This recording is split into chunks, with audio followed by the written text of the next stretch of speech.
compartir con ustedes un proceso llevado a cabo por el Ministerio Público por violación a la Ley 5088 y la Ley 15517, de manera más específica por supuesto narcotráfico y lavado de activos. Un punto clave para entender el expediente que voy a desarrollar es que el Ministerio Público presentó acusación en contra de 5 imputados, de los cuales los imputados principales, que eran pareja entre sí, decidieron llegar a un acuerdo con el Ministerio Público, admitir su responsabilidad penal y fueron condenados a cumplir prisión y el decomiso de varios muebles e inmuebles de su propiedad, mientras que los 3 acusados restantes decidieron enfrentar el proceso a los fines de demostrar su inocencia o que un tribunal determine que son culpables. En este proceso, como en muchos otros que he tenido la oportunidad de participar, entiendo que el Ministerio Público en la etapa preparatoria del proceso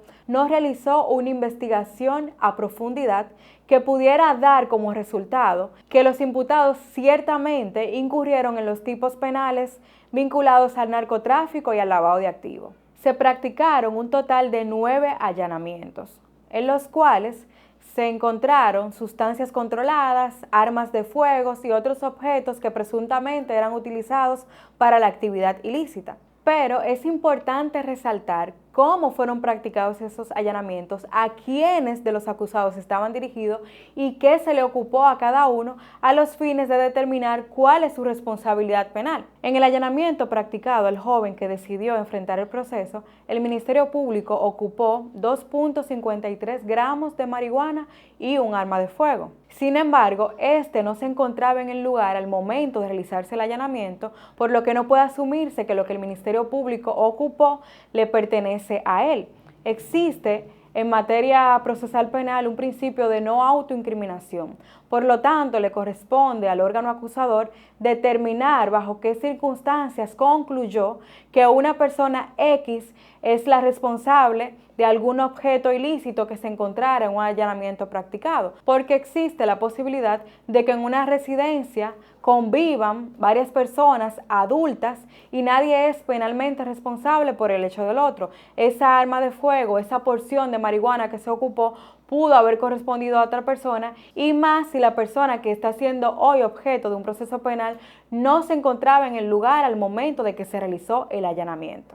En este momento es válido resaltar que la Ley 50-88, que es la que regula el tráfico, el uso, la distribución de sustancias controladas, establece diversas categorías dependiendo del tipo de sustancia ocupada y la cantidad. Cuando hablamos de que en esa residencia se ocupó la cantidad de 2.53 gramos de marihuana, eso, conforme a la ley, encaja dentro de la categoría de simple posesión. El Ministerio Público, con una pésima estrategia de su línea argumentativa, pretende que las sustancias que se le ocuparon a otra persona del proceso, quien ya asumió su responsabilidad penal y un tribunal dispuso el decomiso de las sustancias ocupadas, que este joven sea sancionado por narcotráfico, cuando lo que posiblemente, que no es que se está reconociendo que pertenece a él, la sustancia ocupada no llega a la categoría de narcotráfico, sino, reitero,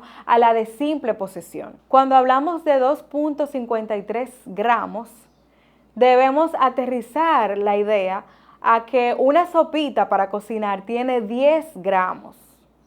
Imagínense 2.53 gramos de marihuana, ¿a qué equivaldría? Porque el Ministerio Público insiste en mantener la categoría de narcotráfico en este proceso, a pesar de que los imputados principales, a quienes se le estaba dando seguimiento, decidieron asumir su responsabilidad. Un tribunal ya los condenó y ordenó el decomiso de las sustancias que se ocuparon y de bienes que eran de su propiedad.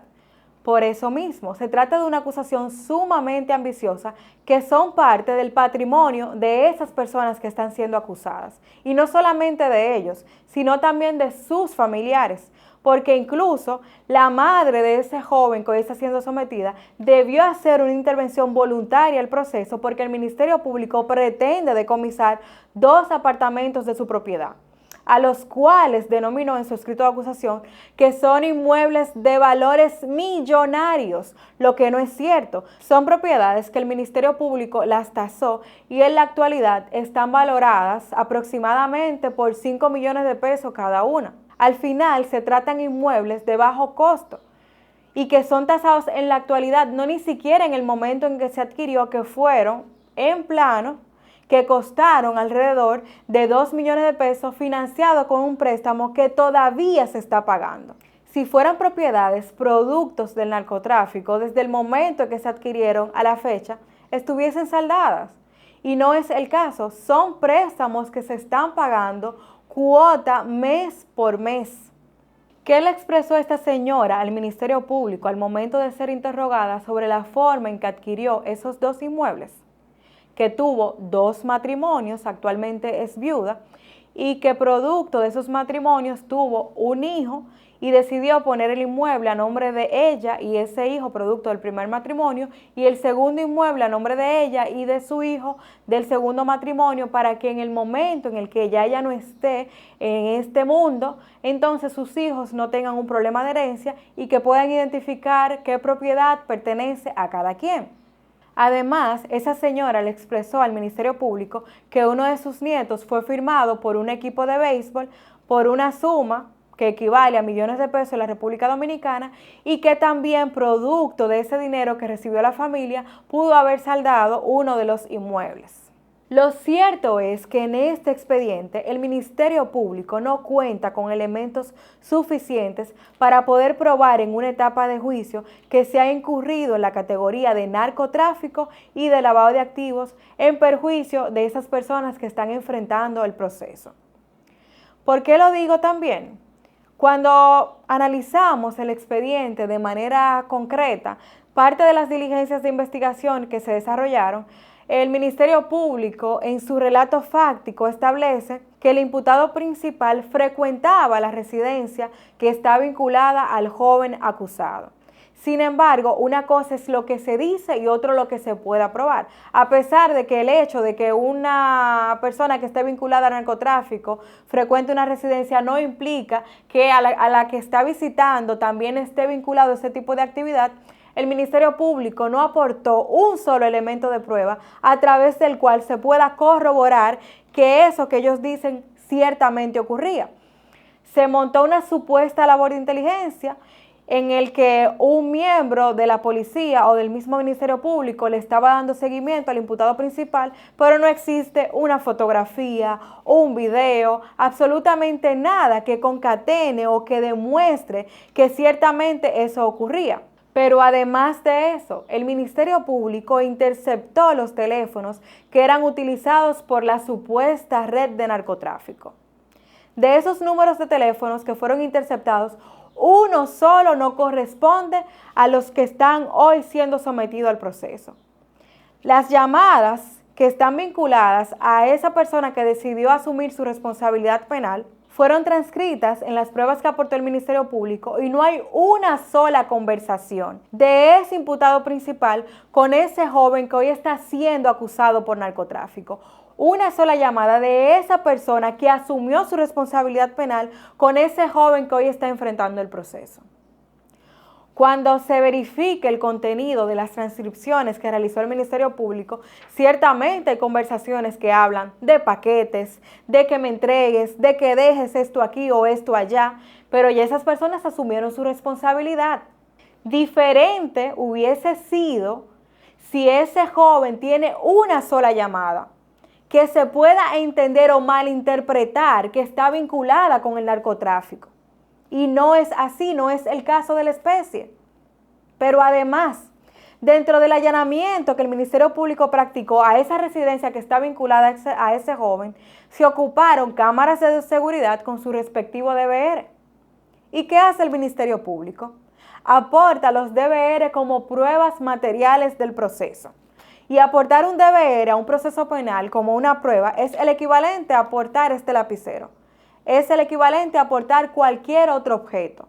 Lo importante hubiese sido que el Ministerio Público de esos DVR extraiga la información y aporte al tribunal un informe desglosando las imágenes que recuperó de los videos grabados? Y eso está ausente en el proceso. El Ministerio Público no aportó una sola extracción de los DVRs con respecto a las cámaras de seguridad que se ocuparon en los allanamientos practicados.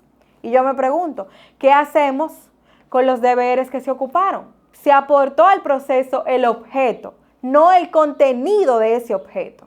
Por lo tanto, resulta imposible, no ni siquiera difícil, imposible, que en un juicio de fondo se logre determinar que se trataba de una red y que esos jóvenes ciertamente estaban vinculados entre sí. Esto a pesar de que el mismo Ministerio Público le solicitó al juez autorización judicial a los fines de extraer información de esos DVR. Existe una autorización judicial para que el Ministerio Público extraiga de esos DVRs la información que sea de interés a los fines de ellos poder demostrar su acusación. Pero no existe en el expediente una sola prueba pericial que acredite esa circunstancia. Solamente, reitero, se aportaron los DVR como prueba material, que es el equivalente a presentar cualquier otro objeto al juez. ¿Qué yo hago? Diciendo que encontré en un allanamiento practicado un DVR y no extraigo la información de esos DVR. Absolutamente nada. Y es lamentable que contemos con miembros del Ministerio Público que realicen una pésima investigación y que le lleven al tribunal este tipo de expediente. Y eso ocurre con frecuencia, porque en otro proceso del cual tuvo una audiencia reciente, el Ministerio Público pretendía pasar a etapa de juicio diciendo que a través de unos celulares que ellos ocuparon pueden demostrar cómo se planificó un supuesto crimen. Pero solamente aportaron el equipo de teléfono, no hicieron una extracción de conversaciones o de imágenes o de videos que contenía ese equipo a los fines de poder reproducirlo en un juicio de fondo. Aportaron el objeto, no el contenido del objeto. Son situaciones que ocurren con frecuencia y da vergüenza que un Ministerio Público que se supone que tiene la capacidad y que cuenta con todas las herramientas necesarias para poder desarrollar una buena investigación e instrumentar de manera correcta un expediente, esté depositando acusaciones en los tribunales con ese tipo de situación. Pero también ha presentado el Ministerio Público que encontró unos guantes en el allanamiento practicado y 5 tijeras. Esto con el objetivo de una forma u otra tratar de inducir al tribunal a decir, bueno, se ocuparon 5 tijeras, se utilizaban para cortar las fundas que se utilizan para empacar sustancias controladas y los guantes. Se aportaron esos objetos al proceso. Y yo me pregunto, ¿no debió el Ministerio Público someter esos objetos a una experticia a los fines de determinar si los mismos tienen al menos trazas de sustancias controladas? Esos guantes no pueden ser utilizados para cualquier otro tipo de actividad, la jardinería, la cocina. No, son guantes que según el Ministerio Público se utilizaban para preparar sustancias controladas sin hacerle ninguna experticia a los mismos. Y ese es el día a día de los abogados que nos encargamos de litigar en los tribunales de la República. Y es como yo siempre he dicho, es el pleito del huevo y la piedra. No importa qué tan pésima sea la investigación, el expediente que formule el Ministerio Público y qué tan buena sea la defensa que uno pueda hacer, el Ministerio Público siempre lleva la ventaja.